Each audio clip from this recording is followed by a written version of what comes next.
Hello everyone and welcome back to the channel. Today we're going to explore three very important concepts in the oil and gas industry: well completion, well workover, and kick detection and well control. Whether you're a drilling professional, a petroleum engineering student, or simply curious about how oil and gas wells operate after drilling is completed, this session will help you understand these concepts in a simple and practical way. So, let's get started. What is well completion? Imagine that drilling a well is like building a road to a destination deep underground. Once the road is successfully built, the next step is to make that road useful. In the oil and gas industry, that process is called well completion. Well completion is the operation performed after drilling has been finished. Its purpose is to establish the initial production of oil and gas from the reservoir, or to allow the injection of fluids into the well when required. Simply put, completion is the process of preparing the well so that it can safely and efficiently produce hydrocarbons. Around the world, different types of well completions are used depending on the reservoir conditions, production objectives, and field requirements. Some common completion types include open hole completions, cased hole perforated completions, single string completions, dual string completions, gravel packed completions. Each completion method has its own advantages and is selected based on technical and economic considerations. In some oil fields, the reservoir pressure is strong enough that once the well is perforated, hydrocarbons flow naturally to the surface. These are known as flowing wells. However, not all wells are fortunate enough to have sufficient reservoir pressure. In many cases, operators must perform stimulation treatments to improve production. Examples include acidizing, where acid is pumped into the formation to dissolve blockages and improve flow paths. Hydraulic fracturing, commonly known as fracking, where controlled fractures are created in the reservoir to increase productivity. Sometimes a single reservoir may not provide sufficient production.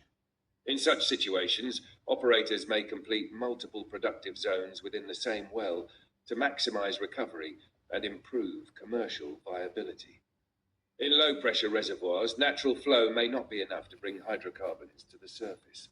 These wells often require artificial lift systems such as rod pumps, electric submersible pumps, gas lift valves, other lift technologies.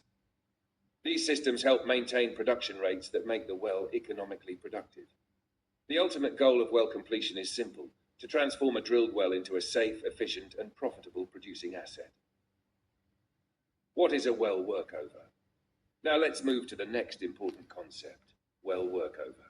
Even after a well has been successfully completed and starts producing, its journey is far from over.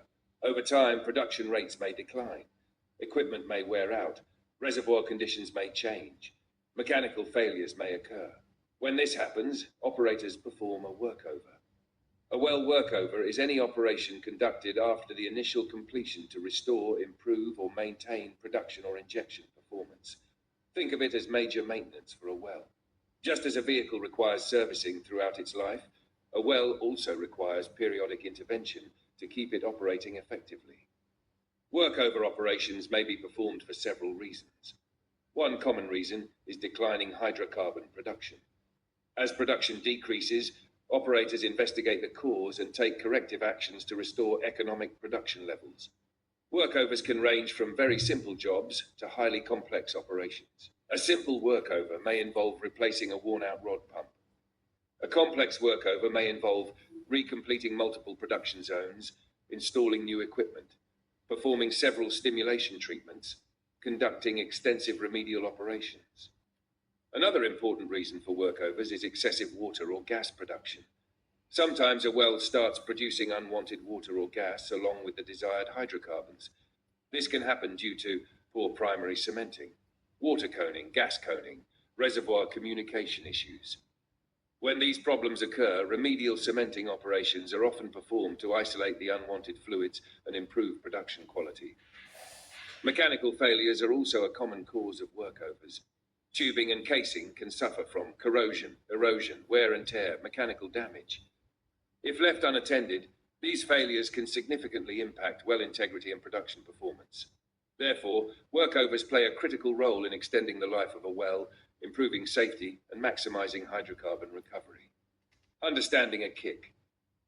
Now let's discuss one of the most important well-controlled concepts every oilfield professional should understand: the kick. A kick occurs when formation fluids enter the wellbore unexpectedly. These formation fluids may be oil, gas, water, or a combination of these fluids. It is important to understand that not all flow from a reservoir is undesirable. When a well is intentionally placed on production, we want formation fluids to flow. However, when formation fluids enter the well unexpectedly during completion, workover, or production operations, it becomes a serious well control event. That unplanned influx is called a kick. Detecting and responding to kicks quickly is one of the most critical responsibilities of wellsite personnel. Why? Because a kick that is not controlled can escalate into a blowout. What is a blowout? A blowout is the uncontrolled flow of formation fluids from a well. This is one of the most dangerous situations in the oil and gas industry.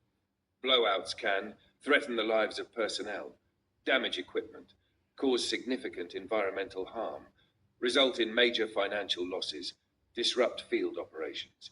That is why well-controlled procedures are designed to identify and control kicks at the earliest possible stage. The moment a kick is detected, immediate action must be taken. The most important step in preventing a blowout is simple: shut the well in. By shutting in the well, operators stop the uncontrolled flow, stabilize the well, and create the conditions necessary to safely remove the influx and regain control. This single action can prevent a minor kick from becoming a major incident. Let's quickly summarize today's discussion. Well completion is the process of preparing a drilled well for production or injection. Well workover involves repairing, maintaining, or improving a well after completion to restore or enhance performance. A kick is the unplanned entry of formation fluids into the wellbore. If a kick is not controlled promptly, it can develop into a blowout, creating serious safety and environmental risks. And remember, the foundation of effective well control is early kick detection and immediate well shut-in procedures. Understanding these concepts is essential for every drilling, completion, workover, and production professional. Knowledge, vigilance, and proper well control practices save lives, protect the environment, and ensure safe operations. Thank you for watching. If you found this session valuable, don't forget to like, share, and subscribe to the channel for more practical oil and gas learning content. Stay safe, keep learning, and I'll see you in the next session.